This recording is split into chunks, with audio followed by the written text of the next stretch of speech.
तो हम अभी देखें कि ब्रिटिश ईस्ट इंडिया कंपनी कैसे उसके पास भारत में त्रिकोणीय संघर्ष उत्पन्न होता है और वो अपने प्रतिद्वंदियों को, जो कि उसके अपने प्रतिद्वंदी थे, निजी प्रतिद्वंदी थे, उनको समाप्त करने के बाद जब वो भारत में आती है, भारत में भी उसको संघर्ष करना पड़ता है। और जब ब्रिटिश ईस्ट इंडिया कंपनी स्थापित हुई रहती है, स्टूडेंट तो मैंने बताया था कि 1600 में स्टेब्लिश हुई रहती है, और 1600 देखिए रीजन किसका है मुगल शासकों में, तो 1556 से लेके 1605 अकबर का कार्यकाल है, यानी कि उसकी स्थापना अकबर के कार्यकाल में होती है।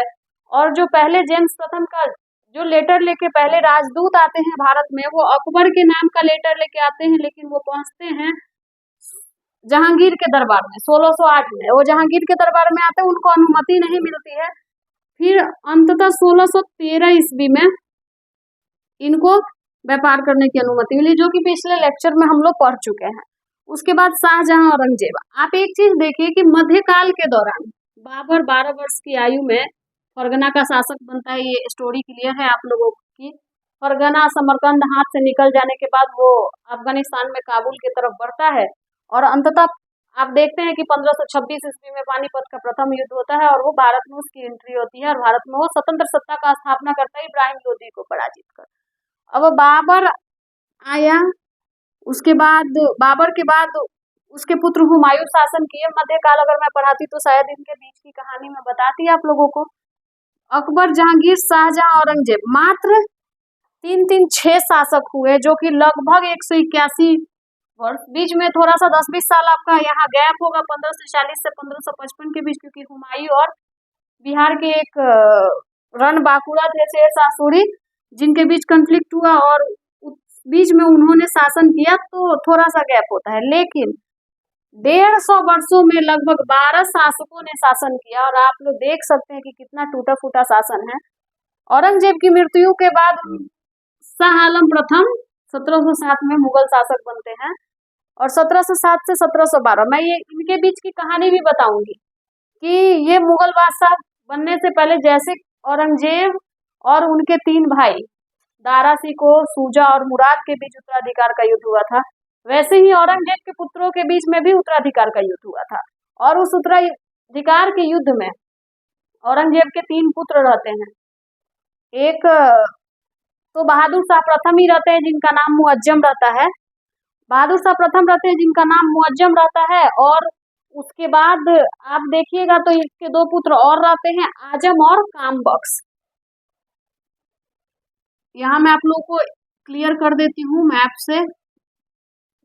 औरंगजेब के पुत्रों के बीच भी उत्तराधिकार का युद्ध होता है। औरंगजेब का पहला पुत्र है मुअज्जम, दूसरा पुत्र है आजम, और तीसरा पुत्र है कामबख्श। इनके बीच भी उत्तराधिकार का युद्ध होता है। आजम मालवा का गवर्नर रहता है, ये लाहौर के रहते हैं गवर्नर। मालवा से लाहौर ये आक्रमण कर देते हैं। जब औरंगजेब की मृत्यु होती है तो ये मालवा से लाहौर आक्रमण करते हैं, और आक्रमण करने के बाद कामबख्श बीजापुर आक्रमण करते हैं, जिसमें आजम पराजित हो जाते हैं। आजम पराजित हो जाते हैं। अब यहाँ पे मुअज्जम को एक चीज की चिंता होती है कि अगर ऐसा ही काम कामबख्श भी पुनः करता है तो मेरे लिए समस्या हो जाएगा। तो मुअज्जम वेट नहीं करते हैं, ये 1707 में आक्रमण किए रहते हैं, ये अटैक 1707 में किए रहते हैं।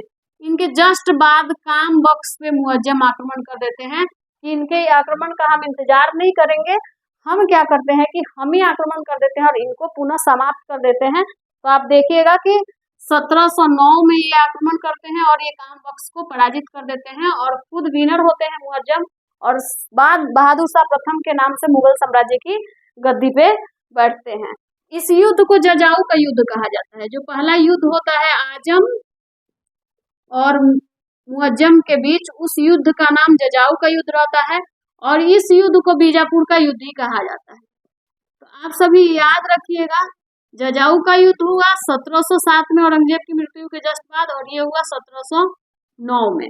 इस युद्ध में मुअज्जम फाइनली जीतते हैं, और जीत हासिल करके वो बहादुर शाह प्रथम के नाम से दिल्ली की गद्दी पे बैठते हैं। आप लोगों के लिए एक इंटरेस्टिंग बात बता दूं कि बहादुर शाह प्रथम से ही ये शुरू होते हैं और बहादुर शाह के नाम से ही समाप्त होता है मुगल साम्राज्य।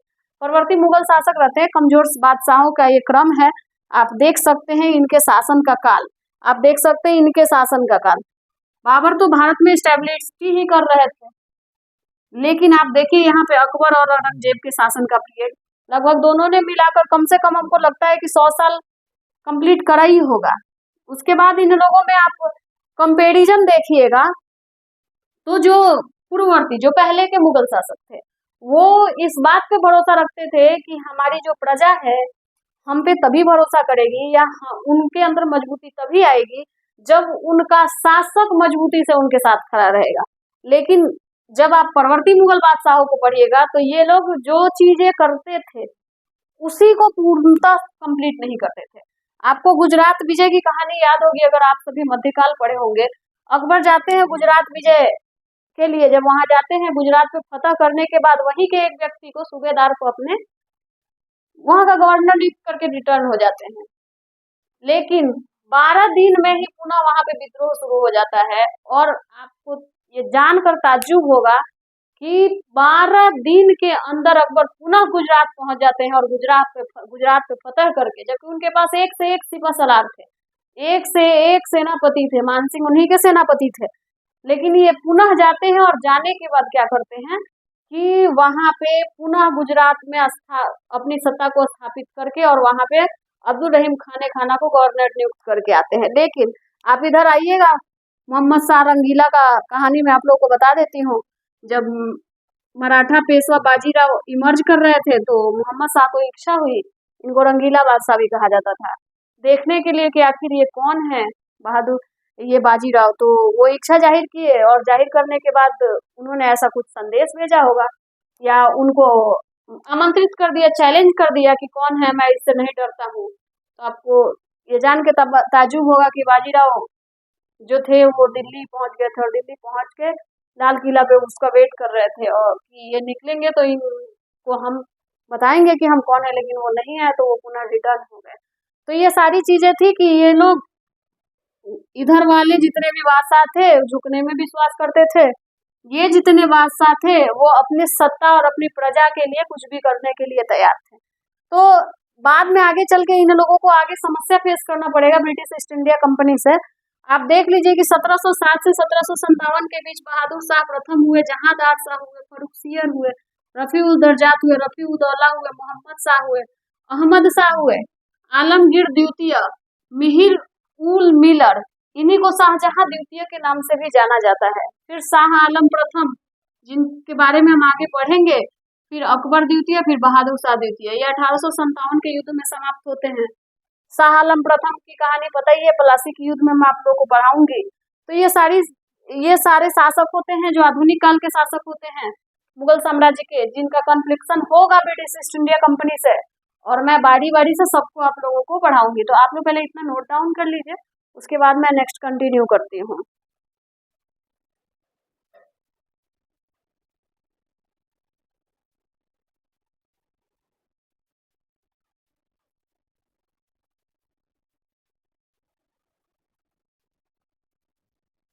और एक चीज मैं आप लोगों को पुनः बता देना चाहती हूँ स्टूडेंट्स की, ये जितने भी शासक हुए ब्रिटिश ईस्ट इंडिया कंपनी अपने प्रतिद्वंदियों को समाप्त की जो कि यूरोप के थे, उसके बाद वो संघर्ष करेगी ब्रिटिश ईस्ट इंडिया कंपनी। अलग अलग युद्धों को हम लोग पढ़ेंगे आप लोग लेक्चर के क्रम में, जिनसे वो स्थानीय शासकों को समाप्त करेगी। और फिर मुगल बादशाह तो समाप्त होंगे ही होंगे, ये तो आपको पता भी है, और आधुनिक काल में आगे ये होगा 1857 तक पूर्णतः मुगल साम्राज्य समाप्त हो जाएगा। और ब्रिटिश ईस्ट इंडिया कंपनी जो सपना देखती थी कि भारत के व्यापार से राजनीति में इनकी एंट्री हो, तो भारत के व्यापार पे ये एकाधिकार तो अपना स्थापित करेंगे ही। एकाधिकार का मतलब होता है कि जो मान लीजिए कि अगर वो मुगल बादशाह के अंदर में व्यापार करते हैं तो टैक्स अगर जो कलेक्ट होगा उसमें उनको मुगल बादशाह से साझा करना पड़ेगा। लेकिन अगर मुगल बादशाहों पे इनका शासन हो जाए तो वो टैक्स बच जाएगा। फिर ये व्यापार करने के उद्देश्य से जब आते थे तो टैक्स देते थे,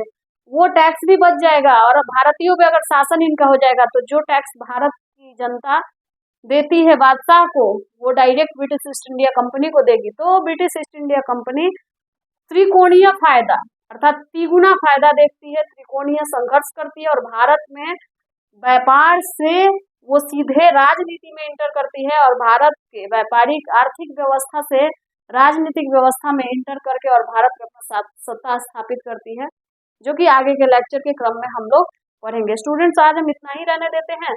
आगे आप इसके आगे की चीजें पढ़ने के लिए पहले पीछे की चीजें रिवाइज करिए। अगर आप नहीं देखे होंगे तो मेरे पीछे की सभी लेक्चर्स को जाके देखिए। आप हमारे चैनल से नए जुड़े हैं तो आपका स्वागत है।